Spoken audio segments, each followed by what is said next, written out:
অতি সম্প্রতি আমরা দেখলাম যে ভারতের প্রধানমন্ত্রীর সঙ্গে ডক্টর মোহাম্মদ ইউনূসের একটি ভার্চুয়াল বৈঠক হয়েছে।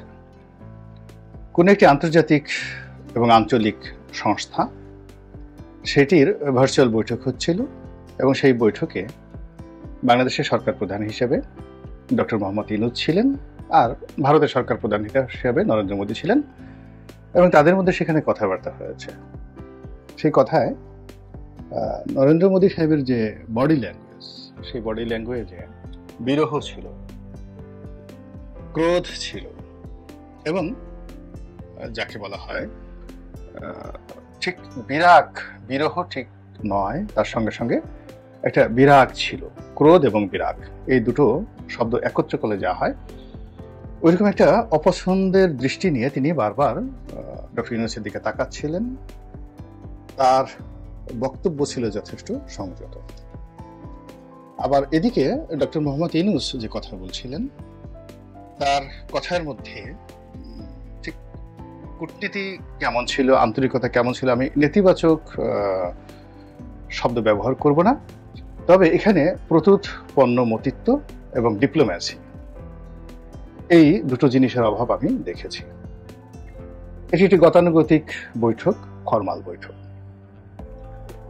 তো এই সময়টিতে নরেন্দ্র মোদীর সঙ্গে তার আলোচনার ক্ষেত্রে তার যে দক্ষতা, তার যে লিডারশিপ এবং তার যে একটা লং রানে সুদূর প্রসারী যে দৃষ্টিভঙ্গি বাংলাদেশ ভারত সম্পর্কের ক্ষেত্রে, এবং এই মুহূর্তে বাংলাদেশে যে ভারত বিরোধী সেন্টিমেন্ট রয়েছে, এই সেন্টিমেন্টটিকে ধারণ করার জন্য যে ধরনের প্রস্তুতি দরকার ছিল, সেই প্রস্তুতি আমি ডক্টর মোহাম্মদ ইউনূসের মধ্যে দেখিনি। তিনি যেভাবে সেমিনারে খোলামেলা কথা বলেন, সোশ্যাল বিজনেস নিয়ে যেভাবে কথা বলেন, তারপর শ্রম আদালতের সেই কার্যপ্রণালী শেষে সাংবাদিকদের সামনে এসে তিনি যেভাবে কথা বলেন, ঠিক ওভাবেই তিনি কথা বলছিলেন। আমরা যেটা দেখলাম পত্রপত্রিকায় যে ডক্টর মোহাম্মদ ইউনূস মিস্টার নরেন্দ্র মোদীকে বাংলাদেশে আসার আমন্ত্রণ দিয়েছেন এবং তিনি যেটা বলার চেষ্টা করেছেন যে বাংলাদেশে চমৎকারভাবে সবকিছু চলছে, এখানে হিন্দুদের উপর কোনো নির্যাতন চলছে না। ভারতীয় মিডিয়াতে যে হিন্দু বিরোধী প্রচারণা চালানো হচ্ছে, যার প্রেক্ষিতে দিল্লির কেন্দ্রীয় সরকার তাদের যে ক্রোধান্বিত প্রতিক্রিয়া, এটি তারা প্রকাশ করছে। ভারত বাংলাদেশের ব্যাপারে যেন মাথা গলায়, নাক গলায় এবং মাথা ঘামায়, এই ব্যাপারে ভারতীয় জনমত নরেন্দ্র মোদীকে উস্কে দিচ্ছে। কেউ কেউ সৈন্য পাঠানোর কথা বলছে, সীমান্তে রেড অ্যালার্ট তো এমনি জারি করা আছে। এই সমস্ত বিষয়গুলো নিউট্রাল করার জন্য নরেন্দ্র মোদী সাহেবকে বাংলাদেশ ভ্রমণের আহ্বান জানিয়েছেন ডক্টর মোহাম্মদ ইউনূস, যেটি আপনি এসে দেখে যান বাংলাদেশের সবকিছু আগের চাইতে ভালো চলছে। ভালো কথা। এখন এটার পরিণতি কি হতে পারে?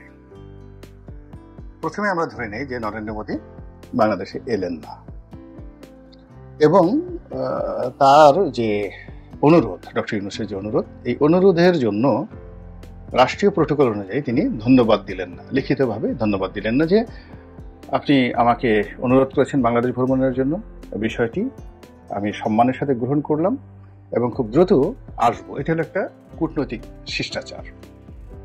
এটি যদি নরেন্দ্র মোদীর পক্ষ থেকে করা না হয়, আপনারা যারা আমার এই ভিডিও দেখেন এবং যারা সরকারি কর্মে নিযুক্ত রয়েছেন বা যাদের আত্মীয় স্বজন পররাষ্ট্র মন্ত্রণালয়ে রয়েছে, তারা একটু খোঁজ নিয়ে দেখবেন যে এই ধরনের কোনো চিঠি, প্রোটোকল বা ধন্যবাদ সংক্রান্ত কোনো চিঠি নরেন্দ্র মোদীর অফিস থেকে আমাদের পররাষ্ট্র মন্ত্রণালয় বা প্রধান উপদেষ্টার অফিসে এসেছে কিনা। যদি এসে থাকে তাহলে ধরে নিতে হবে যে ডক্টর মোহাম্মদ ইউনূসের সঙ্গে একটা সম্পর্ক স্থাপনের জন্য ভারত রাজি। অতীতে যাই ছিল, তারা আসলে মুখে যাই বলুক না কেন, তারা আসলে ইউনূসের সঙ্গে একটি সম্পর্ক স্থাপন করতে চায়। যদি এমন হয়, আমি মনে করি ডক্টর ইউনূসের জন্য কপাল খুলে গেছে। তিনি বেশ কিছুদিন নিরাপদে নিশ্চিন্তে রাজত্ব করতে পারবেন। এর কারণ হলো ভারতের সহযোগিতা বিরোধী দলের জন্য যতটা না বেশি দরকার, যারা ক্ষমতার চেয়ারে বসেন তাদের জন্য খুব খুব বেশি করে দরকার। আমাদের দেশে বঙ্গবন্ধুর পতন ভারতের জন্য হয়েছে, হত্যাকাণ্ডের সঙ্গে ভারত জড়িত।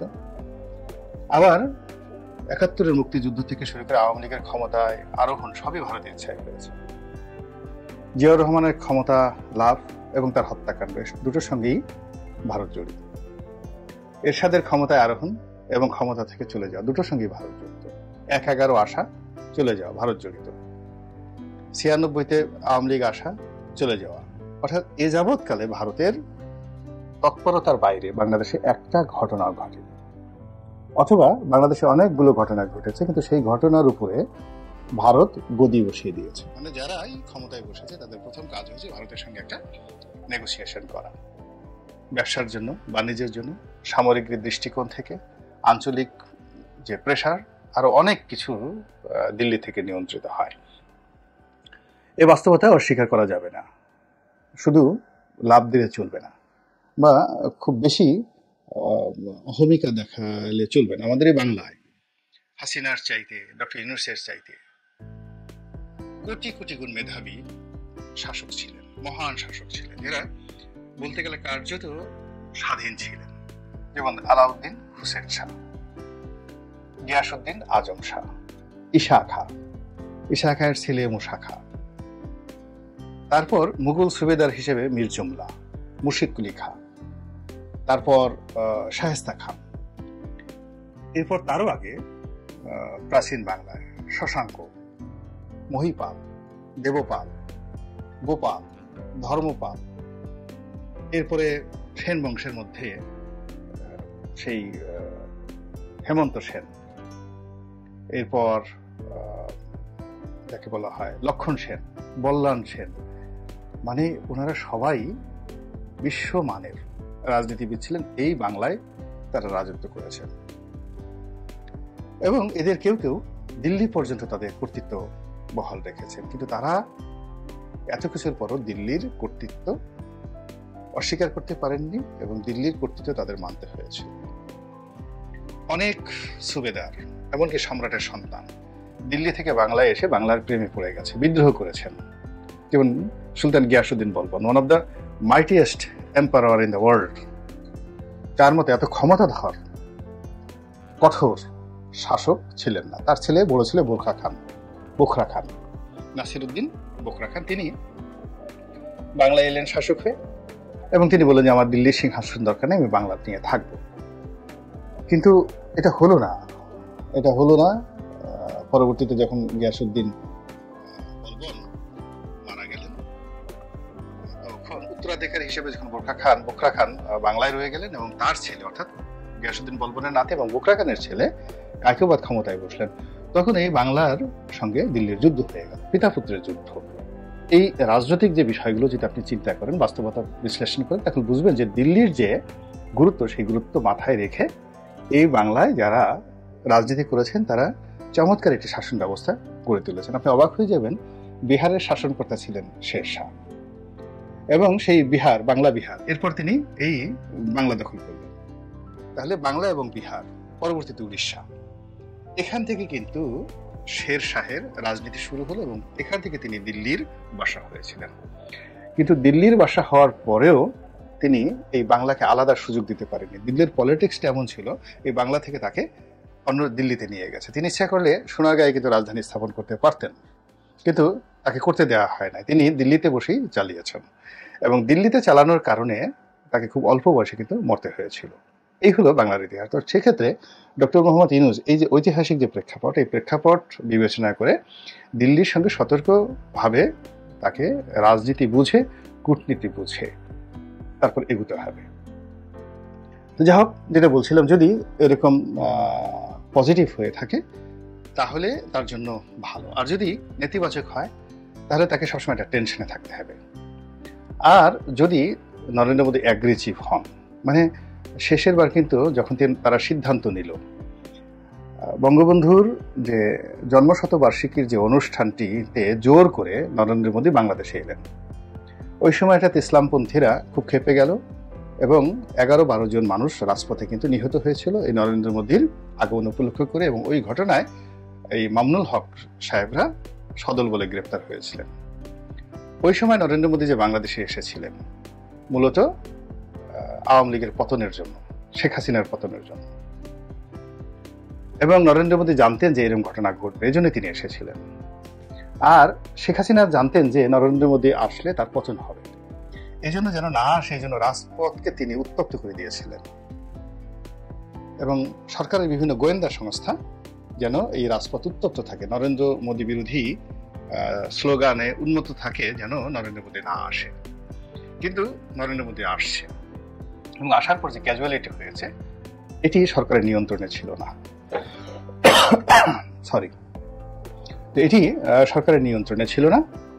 এর ফলে যে হতাহত হয় এবং রাজনৈতিক যে শূন্যতা দেখা দেয় এবং দিল্লির সঙ্গে যে সম্পর্ক খারাপ হয়, তার পরিণতিতে এই আগস্ট মাসের 5 তারিখে এসে শেখ হাসিনার জীবনে মহা সর্বনাশ হয়ে গেল।